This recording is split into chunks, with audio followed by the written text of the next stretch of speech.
એ હાલો બીવો હું પણ આમ ધીમે ધીમે હું બોલો, જોરથી તો બોલો. હવે એમ કઈ ભૂત થોડું આમ ખાટલામાં સૂતું હોય એટલા બધા બીવો તે. તમે આ બાજુ આવો તો. આ બીતા નહીં, તમે મને બીવડાવો. પણ ભાગો માં. ઓય રે ઓશિકાન ગોદડા ને એવું ગોઠવેલું છે. એવું કામ ગોઠવ્યું છે. આપણને વાડી આવતા બંધ કરવા હાટુ ભોળા દાદા ને એને આવો પ્લાન કરેલો છે. બોલો લ્યો, મને કેવો બીવરાવી દીધો.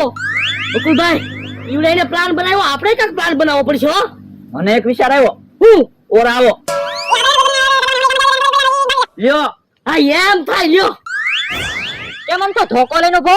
એ ડોહાની વાટે. ડોહો મારી વાડીમાંથી આલે ને એટલે ટાંટિયા ભાંગી નાખવા છે. કેમ? તો હું એની વાડીએથી ગામમાં જતો છો, મને ધોલ મારી